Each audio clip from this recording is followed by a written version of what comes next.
वचसा यदिगादरण्यम् मायामृगं दयति सतमन्वधावत्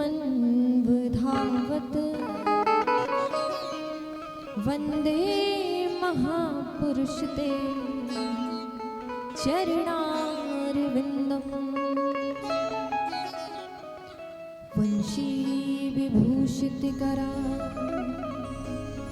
नवनीराभा पीताम्बराधरुणबिम्बफलाधरोष्ठ पूर्णेन्दुसुन्दर मुखादरविन्दनेत्रा कृष्णात् परं किमपि तत्त्वमहं न जाने। नारायणं नमस्कृत्य नरं चैव नरोत्तमं देवी सरस्वती व्यासो ततो जयमुदीरये। आज्ञान्तिमिरान्धस्य ज्ञानाञ्जनशलाकया चक्षुरुन्मीलितं येन तस्मै श्रीगुरवे नमः।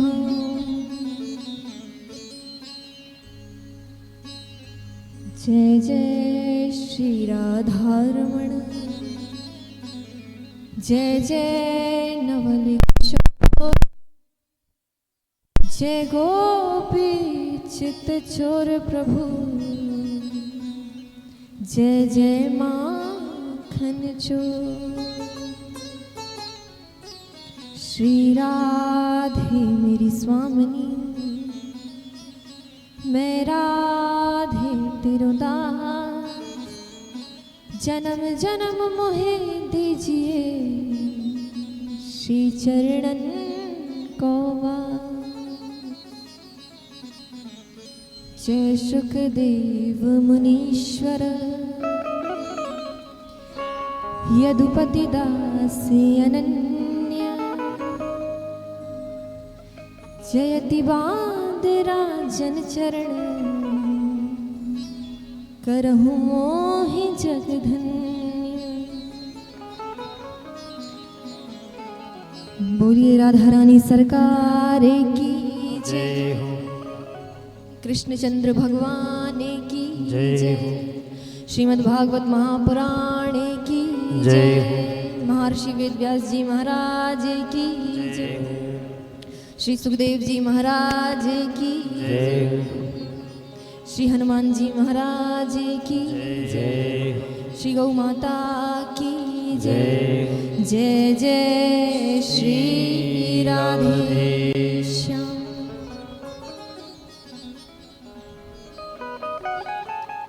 आइए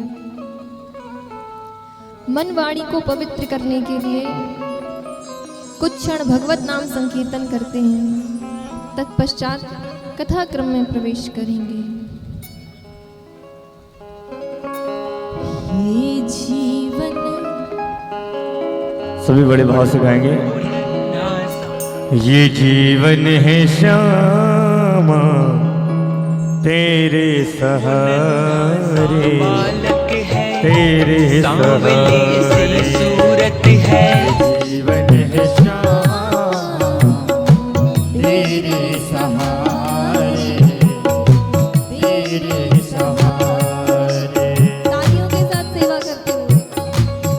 जीवन है श्यामा तेरे सहारे तेरे सहारे। जीवन है श्यामा भक्ति में झूम दो ताली बजा सब। तेरे सहारे तेरे सहारे। ओ चले जा रहे हैं किनारे किनारे चले जा रहे हैं किनारे किनारे। चले जा रहे हैं किनारे किनारे, चले जा रहे हैं किनारे किनारे।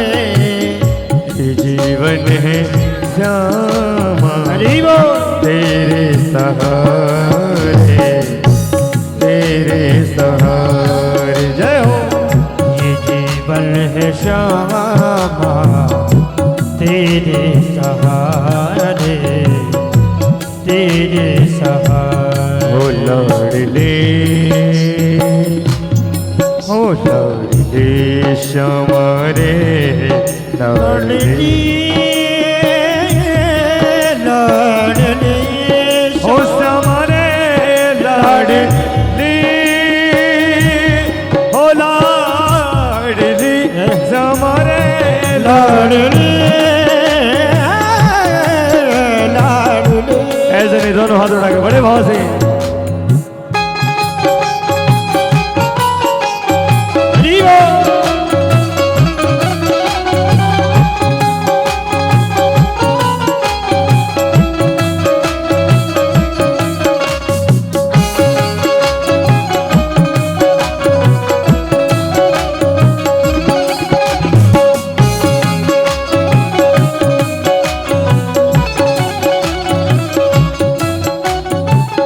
कृपा तेरी देखे जो बरसाने आके, कृपा तेरी देखी जो बरसाने आके।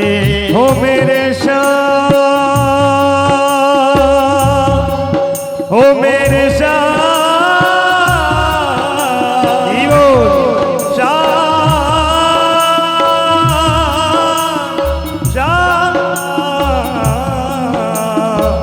ओ मेरे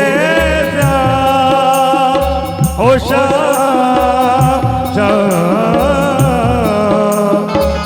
कृपा तेरी देखे जो बरसाने आके। हम कृपा तेरी देखी जो बरसाने आके। सब कुछ मिला समा दर तेरे जाके, ये सब कुछ मिला श्यामा दर तेरे जाके। ओ सब कुछ मिला श्यामा दर तेरे जाके, सब कुछ मिला श्यामा दर तेरे जाके। ये गुजरेगा जीवन कैसे तेरे बिना रे, तेरे बिना रे। हो चले जा रहे हैं किनारे किनारे, चले जा रहे हैं किनारे किनारे। ये जीवन है सारे तेरे सहारे, तेरे सहारे। ये जीवन है श्यामा तेरे सहारे, एक बार मस्ती में जीवन दोनों हाथ उठा के बड़े भाव से हरि बोल।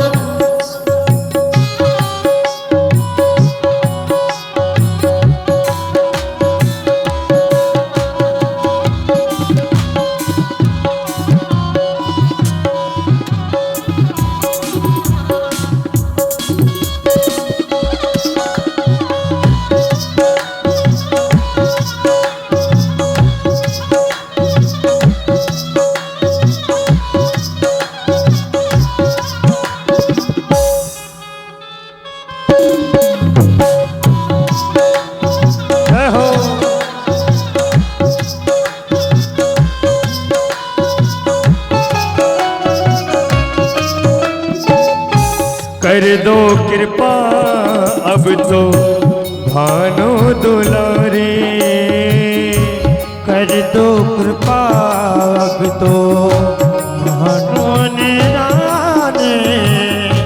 बरसाने वाली सुन लो बिनती हमारी बरसाने वाले सुन लो, बिनती हमारे कर दो,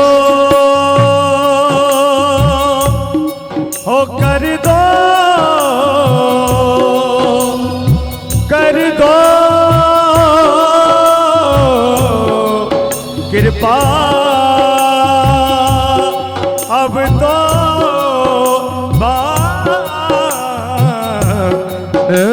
दुलारे हो, कर दो कृपा अब तो भानु दुलारे, हाँ कर दो कृपा अब तो माँ के बिहारे, हो बरसाने वाले सुन लो, बिनती हमारे बरसाने वाले सुन लो, बिनती हमारे। और कहना कर दो कृपा अब तो भानु दुलारी, बरसाने वाली सुन लो विनती हमारी, क्योंकि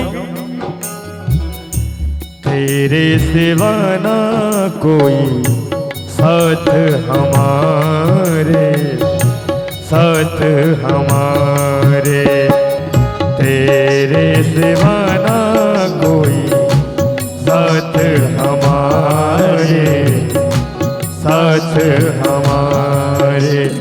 ओ चले जा रहे हैं किनारे किनारे, चले जा रहे हैं किनारे किनारे। अब ऐसे नहीं, अभी आप लोग शांत बैठे हैं, भगवान का कीर्तन चल रहा है, ऐसे आराम से नहीं, ऐसे नहीं, ऐसे ऐसे उठाइए, ऐसे हाथ दोनों और बड़े भाव से। हो ये जीवन है श्यामा तेरे सहारे, तेरे सहारे, ये जीवन है श्यामा तेरे सहारे, तेरे सहारे। हो जय राधे राधे राधे, हो जय राधे राधे राधे राधे राधे राधे राधे राधे राधे राधे राधे, हो जय राधे राधे राधे राधे राधे राधे राधे राधे राधे राधे राधे राधे राधे राधे राधे, हो जय राधे राधे, हो जय राधे राधे राधे राधे राधे राधे राधे राधे राधे राधे, हो जय राधे राधे राधे राधे राधे राधे राधे राधे राधे राधे, हो जय राधे राधे राधे राधे राधे राधे राधे राधे राधे राधे राधे राधे राधे राधे।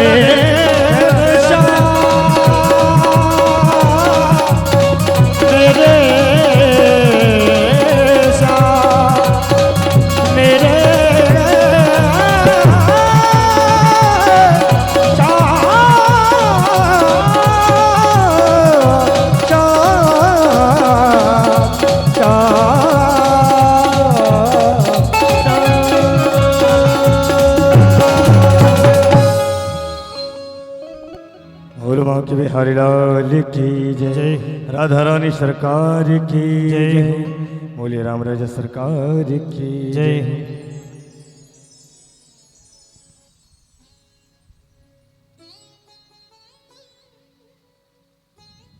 श्री राधे।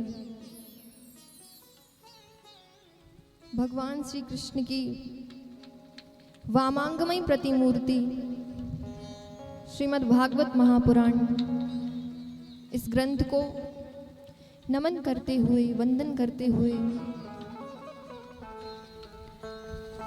सर्वप्रथम मेरे परम आराध्य लाडले श्री बांके बिहारी सरकार के चरणों में कोटि कोटि प्रणाम।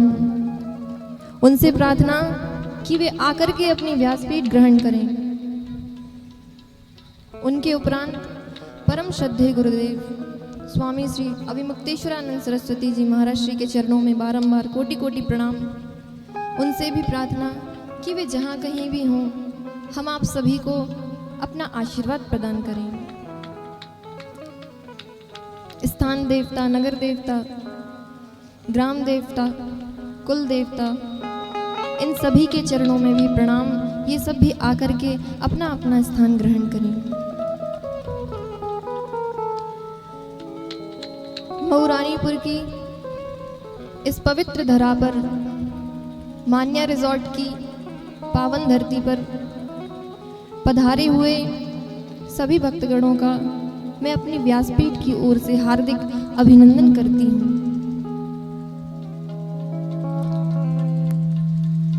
कल आप सभी ने इस ग्रंथ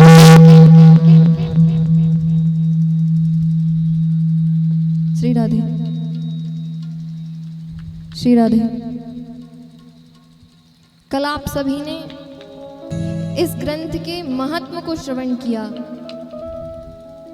इस ग्रंथ के आश्रय में आने से क्या मिलता है, ये ग्रंथ क्या प्रदान करने वाला है। ये ग्रंथ जीव के हृदय में सत्य का सत्यापन करने वाला है। शास्त्रों में अशांति के मूल में तमोगुण और रजोगुण की वृद्धि हो जाने पर विषाद उत्पन्न होता है, और इस कथा की ये उपलब्धि है कि ये तमोगुण और रजोगुण से निवृत्ति प्रदान कराती है। दयते विवेका, ये कथा विवेक प्रदान करने वाली है। ये कथा जीव के हृदय में सत्य का सत्यापन करने वाली है, और परमात्मा ही तो सत्स्वरूप है। कल आप सभी को कथा में बताया था ना,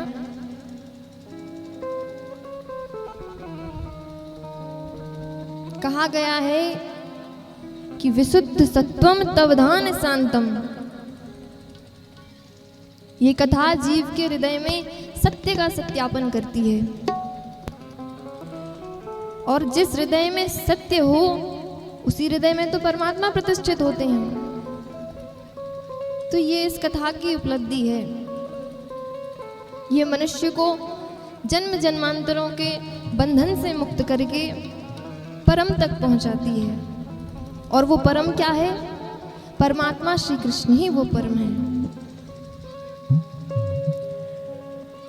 श्रीमद् भागवत के विषय में एक मान्यता है कि ये मनुष्य को मृत्यु से मुक्त करती है,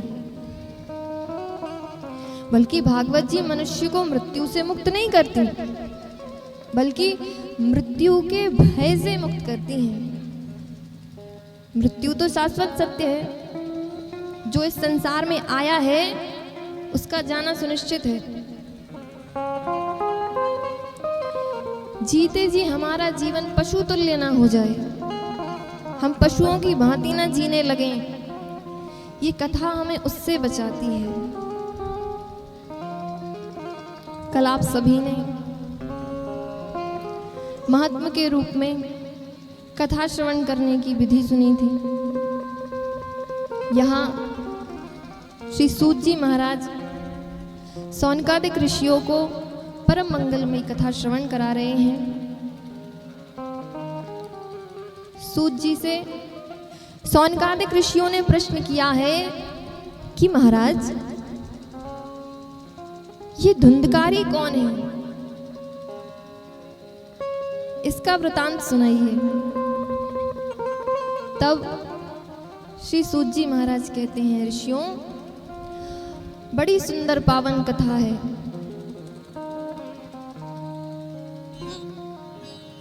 उत्तम नगर में एक आत्मदेव नाम के पंडित जी रहा करते थे। तुंगभद्रा नदी के तट पर ये ग्राम है। वर्ण आश्रम का पालन करने वाले सभी लोग वहां रहा करते थे। पंडित जी कर्मकांड के माध्यम से अपनी आजीविका चलाते थे। उनकी पत्नी का नाम था धुंधली देवी। अच्छा, पंडित जी जितने सुशील स्वभाव के, देवी जी उतनी ही विपरीत। एक बार क्या हुआ कि पंडित जी की पत्नी नदी में बह गई, तो सब घबराए, भाई क्या हुआ क्या हुआ। गोताखोरों को बुलाया।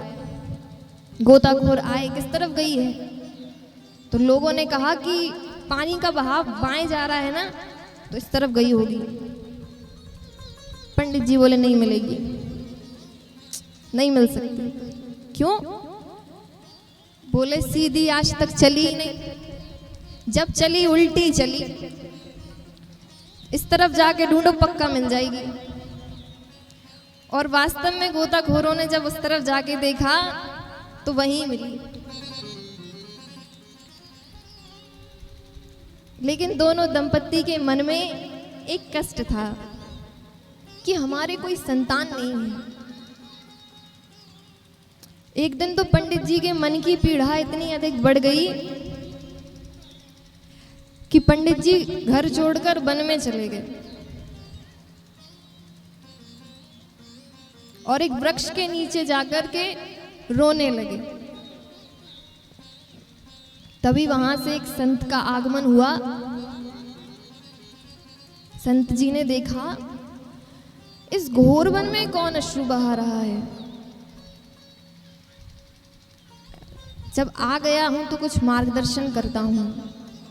निश्चित ही कोई भक्त भगवान के लिए रो रहा होगा। संत जी पंडित जी के पास गए और बोले कि ब्राह्मण क्या बात है, क्यों चिंतित हो? क्या कहते हैं कि कथम रोदसी विप्र तुम काते चिंता वलिष्यति वत्वं सत्वं महासर्वस्य दुःखस्य कारणम। ब्राह्मण क्यों रोते हो? कौन सी चिंता है जो तुम्हें सता रही है? पंडित जी ने देखा संत सहानुभूति दिखा रहे हैं, तुरंत चरणों में गिर गए। महाराज मैं आपको क्या बताऊं, न जाने मेरे कितने जन्म के पापों का उदय हो गया। भगवान का दिया हुआ घर में सब कुछ है, अपार संपदा है, पर संतान नहीं है। और संतान न होने के कारण वो घर मुझे खाने दौड़ता है। संत जी ने सुना तो माथा पीटने लगे, हे भगवान, हमने तो सोचा था कि इस घोर वन में कोई भगवान के लिए रो रहा होगा, लेकिन यहाँ तो संत जी बोल रहे कि पंडित जी तो बेटा के लिए रो रहे हैं। पर जब आ ही गए हैं तो कुछ मार्गदर्शन कर देते हैं। संत जी ने पंडित जी को समझाया, बेटा ये क्या चक्कर में पड़े हो बेटा बेटी के, ये घोर आज्ञान है। ये संसार को और बेटा बेटी की वासना को अपने दिमाग से निकाल दो, क्योंकि संसार क्षणभंगुर है, यहाँ कोई किसी का नहीं है। शांति से बैठकर तुम भगवान का भजन करो। पंडित जी बोले, बस सबकी यही समस्या है। मैं जिसे भी अपनी व्यथा सुनाता हूँ वो प्रवचन देना शुरू कर देता है। महाराज हमें आपके प्रवचन नहीं सुनने, फिर आप तो कोई ऐसा आशीर्वाद दीजिए ताकि मेरे घर भी किलकारियां गूंजने लगें। ब्राह्मण जिद पर अड़ गए। तो संत तो होते ही कोमल हृदय हैं, साधु चरित शुभ चरित कपासु। संत जी ने एक फल निकाल कर दिया और ब्राह्मण से कहा कि ये फल अपनी पत्नी को खिला देना, वो गर्भवती हो जाएगी। पंडित जी बड़े प्रसन्न हुए और तुरंत घर जाकर फल अपनी पत्नी को दिया। कहा, देवी तुम इस फल को खा लेना, इससे हमारे घर भी किलकारियां गूंजेंगी। धुंधली देवी ने फल लिया और तुरंत पड़ोस में अपनी सहेली के पास गई। सहेली को जाकर पूरी बात बता दी। बहन ये गए थे वन में, एक संत जी मिले, वहां से फल लेकर आ रहे हैं और कह रहे हैं कि ये खा लो, गर्भवती हो जाओगी। पड़ोसन बोली, बहन फल खाने से भी कहीं बच्चे पैदा होते हैं? धुंधली बोली, अगर हम इस फल को खा के गर्भवती हो भी गए तो फिर मेरा भोजन कम नहीं हो जाएगा, कमजोर हो जाऊंगी, फिर मेरे घर का काम कौन करेगा। तो पड़ोसन बोली कि तुम एक काम करना, अपनी नंद को बुला लेना। धुंधली बोली, नंद को बुला लेना? हाँ, उसे बुला के हमें अपने घर का 9 महीने में खोज थोड़ी मिटवाना है। धुंधली को वो बात अच्छी नहीं लगी और वो पड़ोसन के घर से चली गई। अब संत जी का जो फल था, धुंधली ने अपने पंडित जी से कहा कि मैंने वो खा लिया, जबकि खाया नहीं था, रख लिया। अगले दिन धुंधली की छोटी बहन मिलने के लिए आई। धुंधली ने देखा, अरे बहन तू सही आ गई, पता नहीं मैं किस चक्कर में फंसी हूं, अब तू ही कुछ समाधान कर। बहन बोली, अच्छा क्या हुआ? सारी बात बता दी। अच्छा, बहन तो चाहती ही थी कि इसके कोई हो ही ना। मेरे पास कई सारे बच्चे हैं, मैं अपना एक बालक इसको दे दूंगी, इसका पूरा माल मेरा। बहन बोली, देख तू ना बाबा बैरागियों के चक्कर में मत पड़ियो, ये बाबा बैरागी तो होते ही ऐसे हैं। देख बहन, मैं तेरी बहन हूं, इसलिए तुझे ना सच्ची सलाह दे रही हूं। क्या? देख, तेरे यहाँ संतान का अभाव है और मेरे यहाँ धन का अभाव है, तो मैं तुझे अपना एक बालक दे दूंगी, बदले में तू जो उचित समझे थोड़ा बहुत धन दे देना। अरे धुंधली को ये बात सही लगी, ये ठीक है। कहा, ना प्रसव की पीड़ा, ना 9 महीने का कष्ट। धुंधली बोली, ठीक है। अच्छा, दोनों बहनें थी तो बड़ी चालू। संत की परीक्षा लेने के लिए इन्होंने वो फल एक गाय को खिला दिया। काल का चक्र आगे बढ़ा, गाय ने एक बड़े सुंदर बालक को जन्म दिया, जिनका नाम है श्री गौकर्ण जी महाराज। बोलिए गौकर्ण जी महाराज की जय। और बहन के द्वारा लाए हुए बच्चे का नाम धुंधली ने धुंधकारी रखा, क्योंकि गौकर्ण जी का जन्म संत द्वारा दिए हुए फल से हुआ है, इसलिए गौकर्ण जी तो बड़े ज्ञानी हुए, लेकिन धुंधकारी महाखल बन गया। गौकर्ण पंडितो ज्ञानी, धुंधकारी महाखला। मदरा पान करना, मांस भक्षण करना, और एक दिन तो हद ही हो गई जब 5-5 वेश्याओं को लेकर घर में आ गया। पंडित जी ने विरोध किया तो मारने के लिए दौड़ा। तो आज पंडित जी घर के कोने में बैठकर रोने लगे। तभी श्री गौकर्ण जी महाराज का आगमन हुआ। गौकर्ण जी ने पूछा, पिताजी आप क्यों रो रहे हैं? तो पंडित जी रोते हुए बोले, बेटा धुंधकारी ने एक ब्राह्मण के घर को नर्क बना के रखा है। मदरा पान करना, मांस भक्षण करना, घर में जगह जगह मांस पिंड पड़े हैं, मदरा की बोतलें पड़ी हैं, मेरे घर को नरक बना दिया। गौकर्ण जी ने समझाया है, पिताजी देहिस्ति मांस रुद्रे त्यज अभिमतमम,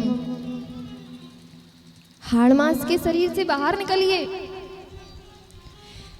मैं शरीर हूं ऐसा मानना ही छोड़ दीजिए।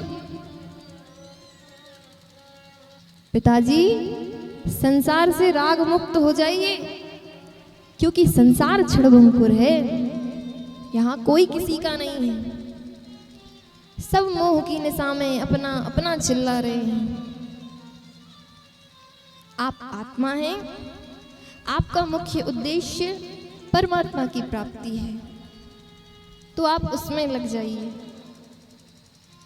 दिव्य उपदेश सुनकर के पंडित जी वन में चले गए और भगवान का भजन करते करते पंडित जी ने परम पद भगवान का प्राप्त किया।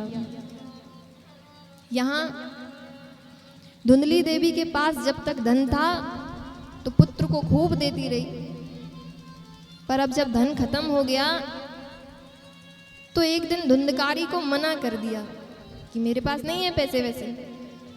तो धुंधकारी ने अपनी माँ पर अत्याचार करना प्रारंभ कर दिया, माँ पर हाथ उठाया।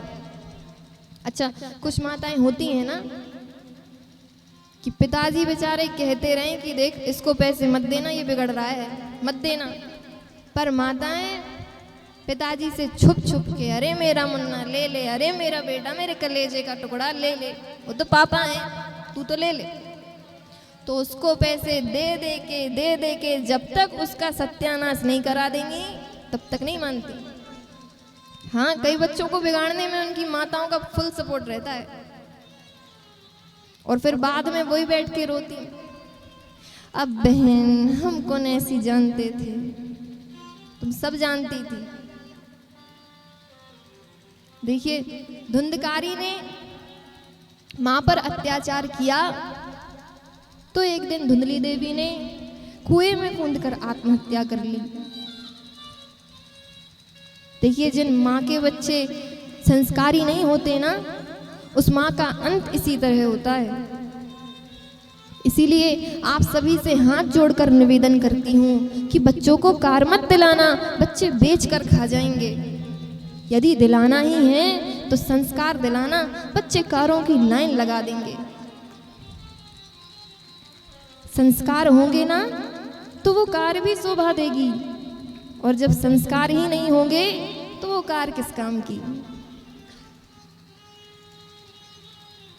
यहाँ पर धुंधकारी 5 वेश्याओं के साथ स्वतंत्रता पूर्वक रहने लगा। चोरी डकैती का धन अर्जित करके उन वेश्याओं का पालन पोषण करने लगा। एक दिन वेश्याओं ने विचार किया कि किसी दिन यदि ये पकड़ा गया ना तो राजा इसके साथ साथ हमें भी दंडित करेंगे। तो वेश्याओं ने एक दिन अर्धरात्रि के समय, जब धुंधकारी चारपाई पर सोया हुआ था, सोते हुए धुंधकारी के हाथ पैर बांध दिए और उसके मुंह में जलते हुए अंगारे डाले। इस प्रकार धुंधकारी की दर्दनाक मृत्यु हो गई। वैश्याओं ने सारा धन लिया और उसके घर से चली गई। गौकर्ण जी तीर्थ यात्रा में थे। उन्हें पता चला कि काफी समय हो गया है, मैं अपनी जन्मभूमि नहीं गया, तो क्यों ना वहां चला जाए। गौकर्ण जी उत्तम नगर आए, विचार किया अर्धरात्रि का समय है, अब इस समय नगर में क्या जाना, मैं जाऊंगा तो लोग स्वागत के लिए आएंगे, सबकी नींद खराब होगी। तो गौकर्ण जी आत्मदेव पंडित जी के यहाँ गए। अर्धरात्रि के समय, देखिए जिस समय संसारी मनुष्य भोगों को भोगते हैं, उस समय संयमी पुरुष बैठकर परमात्मा का चिंतन करते हैं। या निशा सर्वभूताना तस्या जागृति संयमी। गौकर्ण जी आज जैसे ही आसन बिछाकर ध्यानमग्न होकर बैठे तो उनके साथ अजीब अजीब सी घटनाएं घटित होने लगी।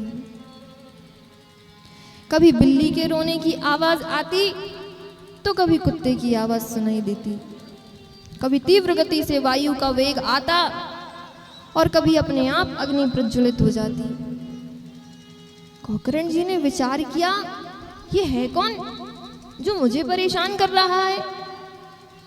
गौकर्ण जी ने तुरंत हाथ में जल लिया और आवाज लगाई, कौन है जो मेरे साथ छल कर रहा है, प्रकट हो जा, अन्यथा यहीं जलाकर भस्म कर दूंगा। तब हूं हूं करती हुई एक छाया प्रकट हुई और बोली, भैया मैं आपका भाई धुंधकारी हूं। भैया मैंने कितने दुष्कर्म किए, कितने पाप किए, उन सभी के परिणाम स्वरूप आज प्रेत बना भटक रहा हूँ। भैया, मुझे इस शरीर में बड़ी पीड़ा होती है। केवल वायु का आहार मिलता है, भूख लगती है पर भोजन ही नहीं कर पाता। वायु के आहार पर हूँ। अहो बंधु कृपा सिंधु भ्राता मारमा सुमुचे। भैया, आप तो साक्षात कृपामय हैं, करुणामय हैं। कृपा करके मुझ पर अनुग्रह करें, मुझे इस प्रेत योनि से मुक्त कराएं। गोकर्ण जी ने कहा, धुंधकारी, मुझे जैसे ही तुम्हारे विषय में पता चला तो मैंने गया जी में जाकर विधिवत श्राद्ध किया। फिर तुम्हें मुक्ति क्यों नहीं मिली? तत्कथम नैव मुक्तो असि। तब धुंधकारी ने कहा कि भैया, आप गया में एक बार नहीं 100 बार भी जाकर के यदि कथा कर लेंगे, पिंडदान कर लेंगे ना, तब भी कुछ नहीं होगा। सत्यनारायण से काम चलने वाला नहीं है। तो फिर क्या करूं? बोला, भैया गया श्राद्ध सतेनापि मुक्ति मर्मे न भविष्यति। गोकर्ण जी ने कहा कि तुम ही बताओ फिर कैसे मुक्ति मिलेगी। भैया मुझे नहीं पता, बस आप कुछ भी करके मुझे इस पीड़ा से मुक्त कीजिए। आज गोकर्ण जी को रात भर नींद नहीं आई। सुबह उठे, सूर्यदेव को जल दिया और हाथ जोड़कर प्रार्थना की, तुभ्यम नमो जगत साक्षिन् ब्रह्मी में मुक्ति हेतुकम। हे सूर्यदेव, अब आप ही मेरी समस्या का समाधान करें। सूर्यदेव ने कहा, गोकर्ण जी आप परेशान मत हो, आप सप्ताह विधि से श्रीमद् भागवत करवाइए और अपने भाई को सुनाइए, निश्चित ही उनका कल्याण होगा। अब तो गोकर्ण जी महाराज बड़े प्रसन्न हुए। आषाढ़ का महीना आया तो सुंदर कथा का आयोजन किया। दूर दूर से जनमानस कथा श्रवण करने के लिए आया। गोकर्ण जी ने कथा प्रारंभ की। भगवान के अनेकों अनेक चरित्रों का वर्णन करते हुए कहा कि ये मानवा पाप कृतस्तु सदा दुराचारिता विमार्गगा क्रोधाग्निदग्धा कुटिलश्च कामिन् सप्ताह यज्ञेन कुलो पुनन्ति ते।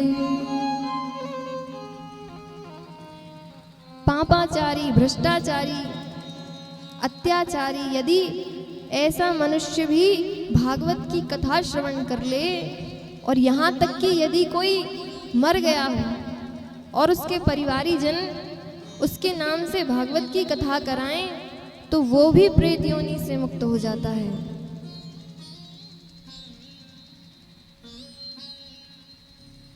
इस प्रकार कथा प्रारंभ हुई। क्योंकि धुंधकारी को बैठने के लिए बांस में स्थान दिया गया था, क्योंकि जो प्रेत होते हैं ना वो वायु के वेग के साथ उड़ जाते हैं। आज जैसे ही प्रथम दिवस की कथा विश्राम की ओर गई तो बांस की एक ग्रंथि चटक गई। इस प्रकार 7 दिनों में 7 ग्रंथि चटकी हैं। एवं 7 दिनश्चैव 7 ग्रंथि विभेदनम। दिव्य रूप धारण करके धुंधकारी प्रकट हुआ और गोकर्ण जी के चरणों में प्रणाम किया। गोकर्ण जी ने पूछा, भैया तुम कौन हो? तो कहा, भैया मैं आपका भाई धुंधकारी। धन्य है भागवत की कथा जिसने मुझ जैसे पापी को भी परम पुरुष बना दिया, मेरे पापों को जलाकर भस्म कर दिया। गोकर्ण जी तो धुंधकारी का तेज देखते रह गए। वाह! इतने में भगवान के पार्षद आए और धुंधकारी से कहा, भैया चलो भगवान ने बुलाया है। तब गोकर्ण जी ने हाथ जोड़कर पार्षदों से कहा कि भैया कथा तो यहाँ हजारों लोगों ने सुनी, फिर सबके लिए विमान क्यों नहीं आया? तब पार्षदों ने कहा, अत्रैव बहवः सन्ति श्रोतरो मम निर्मलः। गौकर्ण जी, कथा सुनने में भेद हुआ है। कथा तो सबने सुनी, पर एकाग्र चित्त होकर शांति पूर्वक अपने पापों का प्रायश्चित करते हुए केवल धुंधकारी ने सुनी। इसीलिए धुंधकारी के लिए विमान आया है। धुंधकारी भगवान के विमान में बैठकर परम धाम को गए।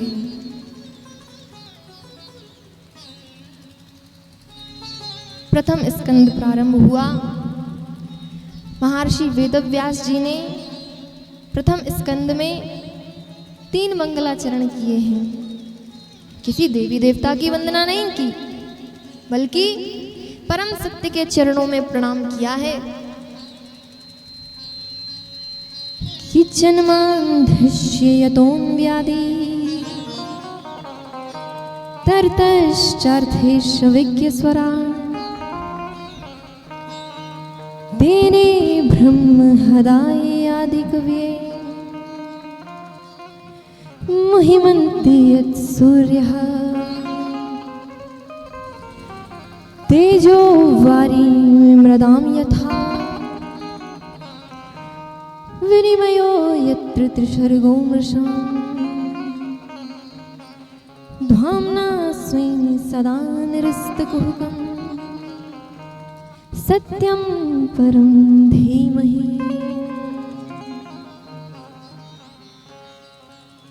धर्मः प्रयोजते कैत्रवोऽत्र परमो निर्मत्सराणां सताम् वेद्यं वास्तवमत्र वस्तु शिवदम् तापत्रयोन्मूलनम्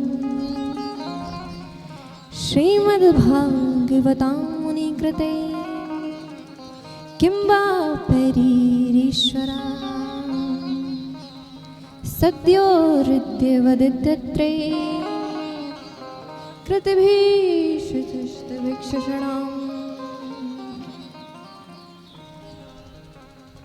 श्रीमद् भागवत का दूसरा श्लोक ध्यान से सुनिए। इसमें 4 बातों को बताया गया है। कौन कौन सी? कि विषयाधिकारश्च संबंधश्च प्रयोजनम। भागवत का विषय क्या है, भागवत का सब्जेक्ट क्या है। फिर कहा अधिकारश्च, भागवत का अधिकारी कौन है, कौन डिजर्व करता है। फिर संबंधश्च,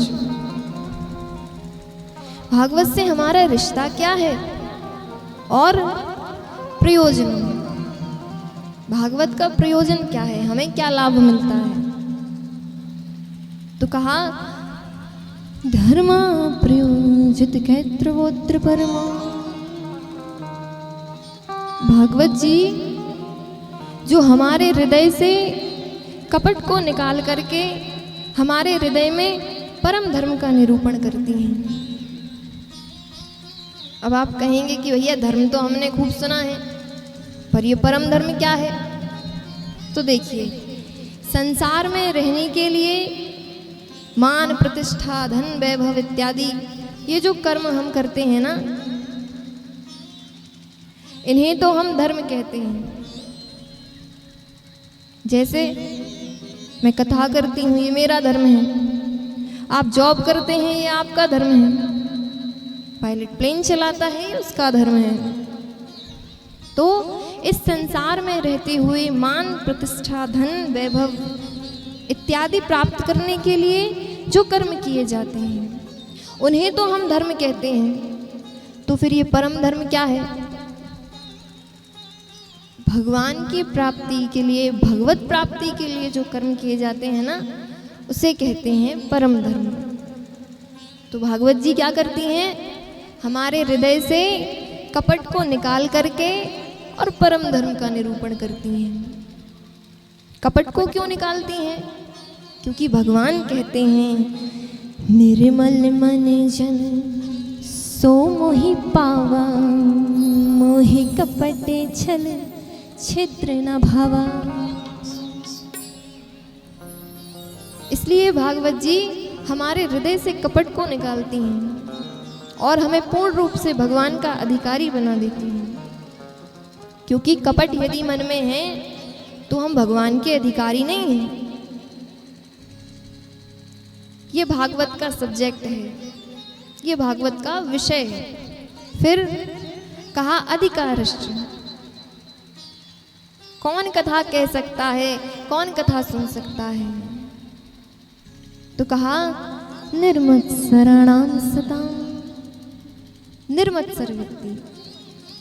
अच्छा, हम कौन से युग में रहते हैं? कौन से युग में रहते हैं भाई, बोलो भी। नहीं पता क्या? तेज बोलिए, सुनाई नहीं दे रहा मुझे। यहां किसी को यही नहीं पता कि हम कलयुग में रहते हैं? हद हो गई। हम रहते हैं कलयुग में, और कलयुग के आदमी में मत्सरता बहुत अधिक होती है। अच्छा, दृष्टांत के माध्यम से समझाती हूँ। एक बार कलयुग का एक आदमी तपस्या करने गया हिमालय पर्वत। कई वर्षों तक तपस्या की, तो एक दिन प्रसन्न हो गए भगवान और एक देवता को भेजा, जाओ इसे वरदान देकर आओ। देवता आए, बोले वरम वर्यात, वरम वर्यात, वरदान मांगो, क्या चाहिए? आदमी बोला कि वरदान तो मांग रहे, सोच लें पहले। देवता बोले सोचोगे भी? और क्या? देवता बोले सोच लो, लेकिन एक ही वरदान दूंगा। बोला सुनो महाराज, हम भी बहुत संतुष्ट आत्मा हैं, हम एक से ज्यादा मांगेंगे भी नहीं। देवता बोले अच्छा, मांगो क्या चाहिए? तो बोला कि आप तो बस एक वरदान दे दीजिए कि हम जो जब चाहें हमें मिल जाए। देवता बोले बाहरी संतुष्टि। देवता बोले भैया सुनो, आजकल हमने ना ऐसा वरदान देना बंद कर दिया। कलयुग का तो आदमी है सन की। अच्छा, वरदान देना बंद कर दिया? मैंने इतने वर्षों तक आपकी तपस्या की, अब क्या आप खाली हाथ जाने देंगे? सनक गया देवता पे। देवता भी बड़े चालू होते हैं। देवता बोले ठीक है, ये कलयुग का तो आदमी है, इसको दूसरे का सुख पसंद नहीं आता। तो देवता बोले तेरा वरदान तुझे देता हूं, पर मेरी एक शर्त है। क्या? बोले जो तू चाहेगा तुझे तुरंत मिल जाएगा, लेकिन तेरे पड़ोसी को उससे दुगना मिल जाएगा। तो ये सोचने लगा, हमने तपस्या की, हम भूखे मर गए, और तपस्या की हमने और पड़ोसी को दुगना मिलेगा। तो देवता की तरफ ना टेढ़ी नजर करके देखने लगा। देवता बोले सुनो भैया, हम तो बस यही वरदान दे सकते हैं, लेना हो तो मांग लो, वरना हम जाएं। अब बेचारा दुखी मन से बोला महाराज दे दीजिए, कर भी क्या सकते हैं। देवता बोले तथास्तु, चले गए। अब ये घर आया, इसका कच्चा झोपड़ा था। बोला हे भगवान, मेरा एक सुंदर महल बन जाए। बन गया। अब इसका एक बना, पड़ोसी के दो बन गए। अब ये अपने की तरफ ना देखे, पड़ोसी की तरफ देखे। अरे राम, हमने तपस्या की, हम भूखे मर गए, इसके दो दो बन गए। फिर बोला हे भगवान, मेरा परम सुंदरी स्त्री के साथ विवाह हो जाए। हो गया। अब फिर इसके एक ही हुआ, पड़ोसी के दो हो गए।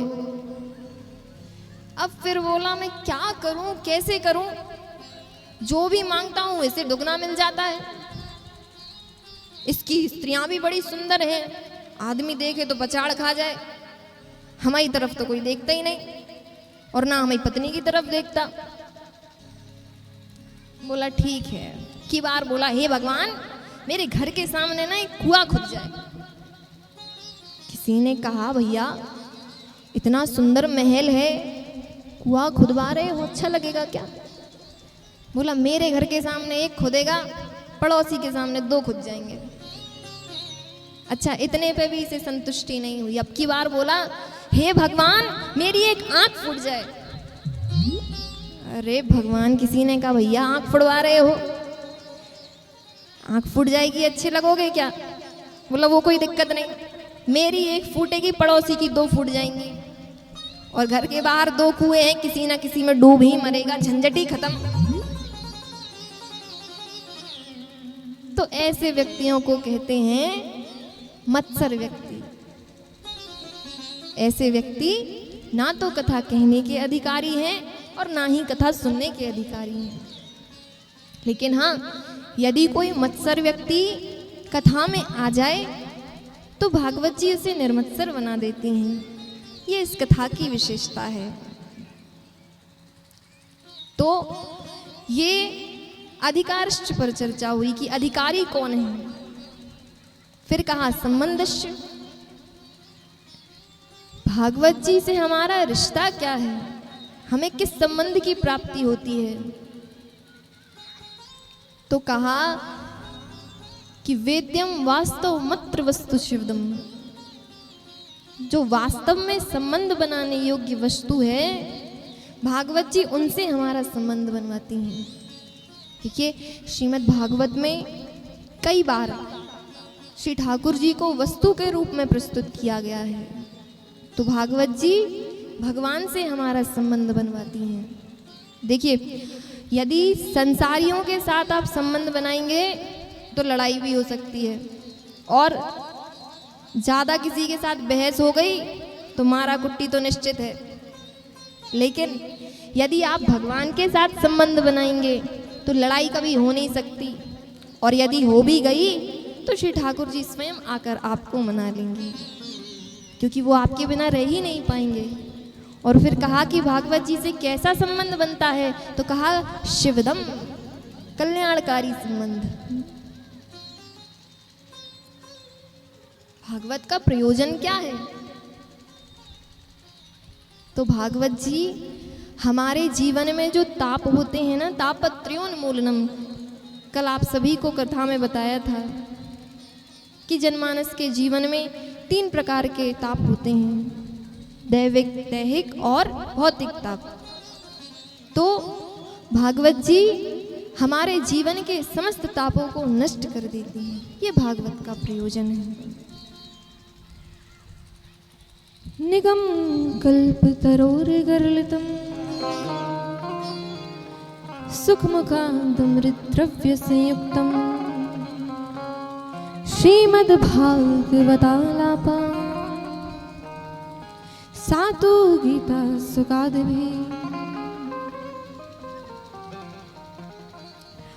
वेद रूपी कल्प वृक्ष का पका हुआ फल ही श्रीमद् भागवत है।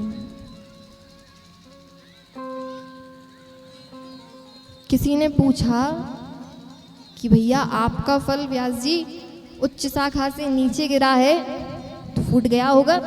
व्यास जी बोले नहीं नहीं। तब श्रीधर स्वामी क्या कहते हैं, बोले शिष्य प्रशिष्यादि रूप पल्लव परम पर्यासनैर खंड मेवाप्तीर्णा तुच्छ निपाते निस्फुटितम। नहीं नहीं, फूटा नहीं है। यदि ऊपर से सीधा नीचे गिरा होता तो फूट सकता था, लेकिन ये शाखा प्रति शाखा सने सने धीरे धीरे एक डाली से होता हुआ दूसरी डाली पर इस प्रकार धरातल पर आया है, इसलिए फूटा नहीं है। यथावत ज्यों का त्यों है।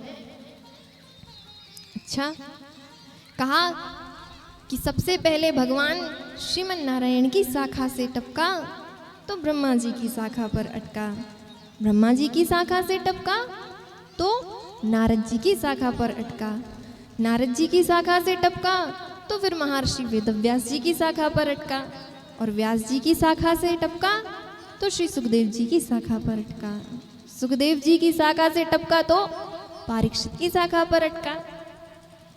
इसलिए ये कहीं से फूटा नहीं है, यथावत ज्यों का त्यों है। किसी ने कहा व्यास जी आपका फल तो बड़ा सुंदर है और पका हुआ भी है, लेकिन यदि खट्टा निकला तो, क्योंकि फल तो मीठा होना चाहिए ना। व्यास जी बोले नहीं नहीं, मेरा फल मीठा है। अरे महाराज कोई प्रमाण है आपके पास? व्यास जी बोले हाँ, अभी प्रमाण देता हूं। तो कहा कि फल का उत्तम पारखी होता है तोता। तोता जिस फल में चोंच मार देता है तो हम सब आंख मूंद कर विश्वास कर लेते हैं कि ये फल मीठा ही होगा। तो मेरे भी इस भागवत रूपी फल में सुखदेव रूपी तोते ने अपनी चोंच मारी है, इसलिए मेरा फल भी मीठा है। जिज्ञासुओं ने कहा, महाराज आपके फल में कौन सा रस है? जैसे आम में आम रस है, आपके फल में कौन सा रस है? तो कहा कि अमृतम परमानंदा साएव द्रव्यो रसः, मेरा फल तो कृष्ण रस से परिपूर्ण है, इसमें कृष्ण रस भरा है। इसलिए इस भागवत रूपी फल को जितना पी सको उतना पियो। जिज्ञासु ने कहा, महाराज गजब कर दिया आपने, फल को भी कभी पिया जाता है क्या? फल को तो खाया जाता है। व्यास जी बोले, सुनो, जिस फल में छिकला हो, गुठली हो, उसे तो खाया जाता है, लेकिन जिस फल में केवल रस ही रस हो उसे तो पिया ही जाता है। अच्छा महाराज, किसे बुला रहे हैं? तो कहा, अहो रसिक भुवि भावुक, आओ आओ रसिको, आओ आओ भुवि भावुको, तुम्हारे लिए अमृत तैयार किया है, आकर के पान करो। अब जिज्ञासुओं को लगा, महाराज क्या इन दो के अतिरिक्त कोई नहीं पी सकता? व्यास जी बोले, नहीं नहीं, प्याऊ तो सबके लिए लगी है, जो आएगा उसको पानी पिलाया जाएगा। फिर तो कहा कि ये दो नाम विशेष रूप से उनके लिए गए हैं जिनको प्यास लगी है, क्योंकि प्यासा ही पानी के महत्व को समझता है। जिसको प्यास ना लगी हो ना, वो पानी में 1000 दोष निकाल देगा। अब मैं आपसे कहूं कि भाई पानी पियोगे, तो आप क्या कहोगे? कहाँ से लाई हो? बर्तन धोया था या ऐसे ही ले आई? ये बता दो पहले, हैंडपंप का पानी है कि बिसलरी का? आजकल का प्रचलित प्रश्न यही है। तो इसका अर्थ क्या है कि इतने प्रश्न पूछने वाले को प्यास लगी ही नहीं है, क्योंकि जिसको प्यास लगी होती है ना, वो ये नहीं पूछता कि हैंडपंप का पानी है या बिसलरी का, ये नहीं पूछता कि बर्तन धो के लाई थी या ऐसे ले आई, वो तो पानी देखते ही साथ पीना शुरू कर देता है। तब महर्षि वेदव्यास जी ने व्याख्या की। तत्पश्चात सौनकादिक ऋषियों ने यहाँ कुछ प्रश्न पूछे हैं कि किम श्रेया शास्त्र सारः का स्वावताराय प्रयोजनम, किम कर्म को अवतारश्च धर्ममकं शरणं गतः। महाराज, मनुष्य का कल्याण कैसे हो? किम सारः, शास्त्रों का सार क्या है? इतने सारे वेद हैं, उपनिषद हैं, महर्षि वेदव्यास जी ने बनाए हैं, पर इनका सार क्या है? सार यानी हम दही मंथन करते हैं तो सार क्या होता है बताइए? मक्खन ऊपर आ जाता है ना, तो वो सार ही तो है। तो इसी प्रकार इन शास्त्रों का मंथन किया हुआ सार क्या है? शास्त्र सारः का स्व अवताराय प्रयोजन, भगवान ने अवतार लिया, उनका प्रयोजन क्या है? फिर कहा किम कर्म, भगवान क्या कर्म करते हैं, क्या करते हैं? को अवतारश्च। महाराज, कोई कहता है भगवान के 24 अवतार हैं, कोई कहता है 28 अवतार हैं, कोई कहता है हरि अनंत हरि कथा अनंता। तो वास्तव में भगवान के कितने अवतार हैं, आप स्पष्ट रूप से बताइए। सौनकादिक ऋषियों के प्रश्न सुनकर सूत जी महाराज बड़े प्रसन्न हुए और कहा, ऋषियों, मैं सबसे पहले अपने गुरुदेव की वंदना कर लूं, तत्पश्चात आप सभी के प्रश्नों का उत्तर दूंगा। आइए हम आप सभी भी भाव और श्रद्धा के साथ अपने अपने गुरुदेव की वंदना करें।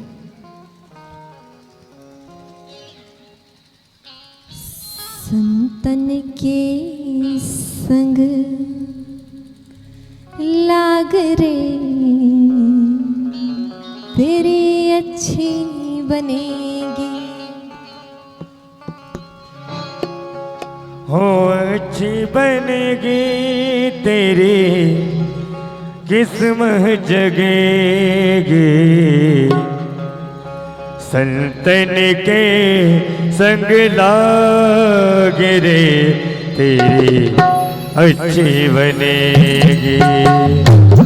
संतन के संग लागे रे तेरी अच्छी बनेगी। संतन के संग लागे रे तेरी अच्छी बनेगी।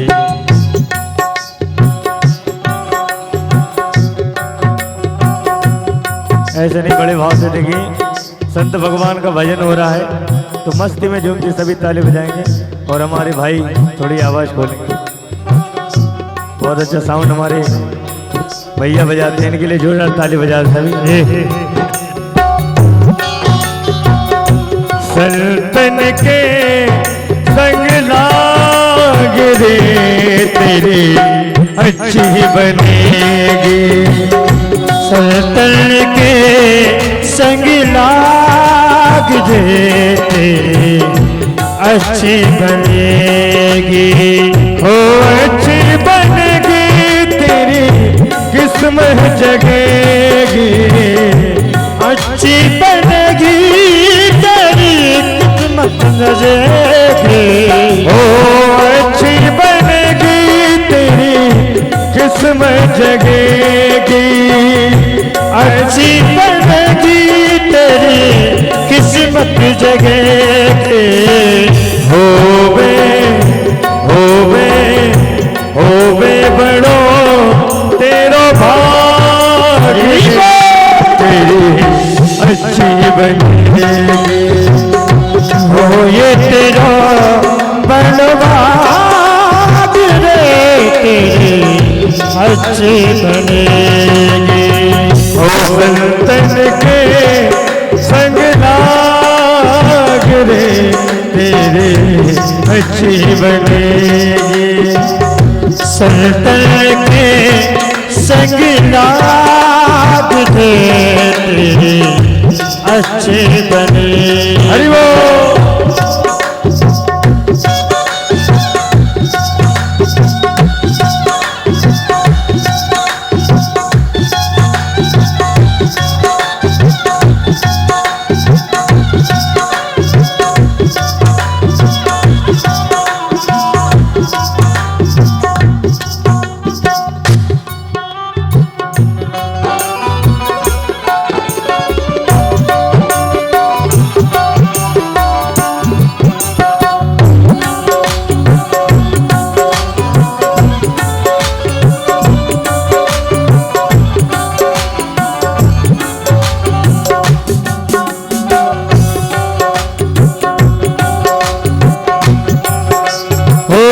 ध्रुव जी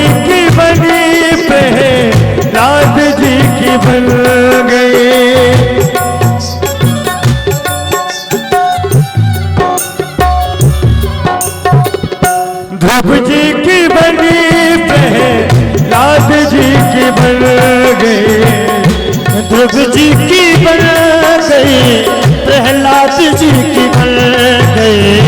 हो ध्रुव जी की बनी प्रहलाद जी की बन गई। हरे हरे हरि चरण में लाग रे तेरी अच्छी बनेगी।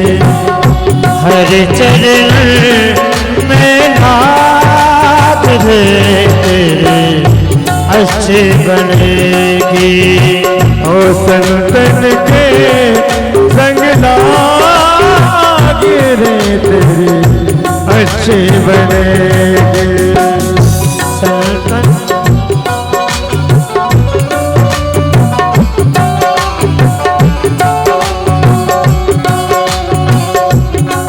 गुरुदेव हो गुरुदेव, गुरुदेव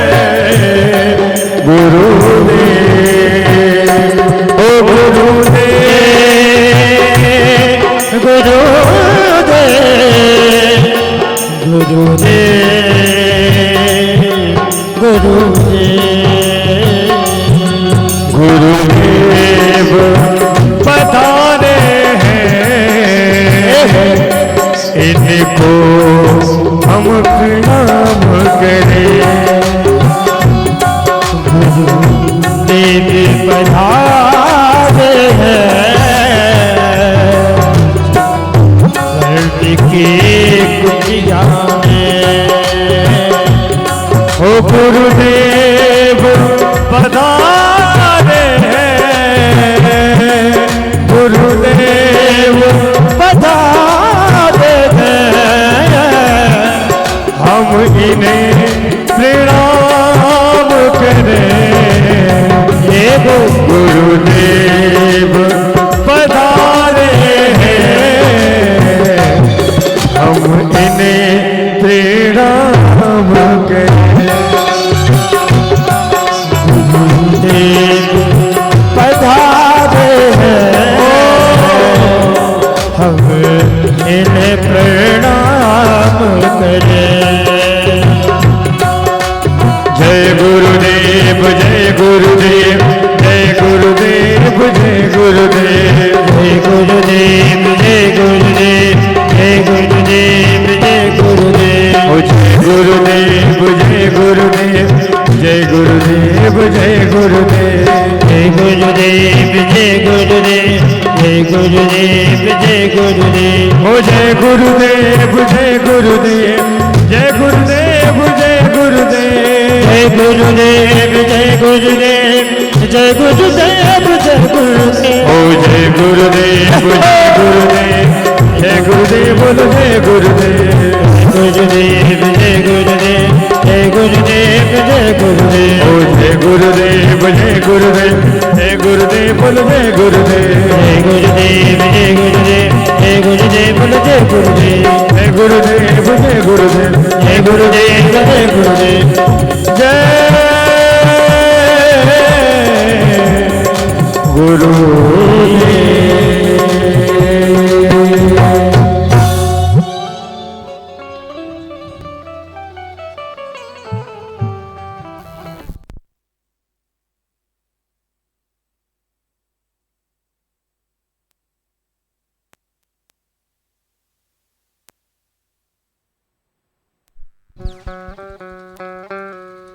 श्री राधे। बोलिए वृंदावन बिहारी लाल की जय। यम प्रवचन्तमनुपेत पेत कृत्यं द्वैपयानो विरैकातर आजो हवा पुत्रेति तन्मयतया तर्वोऽभिने दुष्टम्। धन्य है श्री सुखदेव जी महाराज, जिन्होंने जन्म लेते ही संन्यास ग्रहण कर लिया। पुत्र पुत्र कहते हुए महर्षि वेदव्यास जी जिनके पीछे जा रहे हैं, परंतु जिन श्री सुखदेव जी महाराज को वापस लाने की सामर्थ्य जिन वेदव्यास जी महाराज में नहीं है, जिनको दर्शन देने के लिए स्वयं मायापति विष्णु को आना पड़ा, ऐसे सर्वभूत हृदय सम्राट महर्षि श्री सुखदेव जी महाराज के चरणों में हम सब बारंबार प्रणाम करते हैं। आगे अमर कथा का वर्णन आता है। एक दिन कैलाश पर्वत पर श्री शिवजी ध्यानस्थ होकर बैठे थे। तभी आज जगत जननी मातृ भवानी पार्वती मैया ने श्री शिवजी से एक प्रश्न किया है।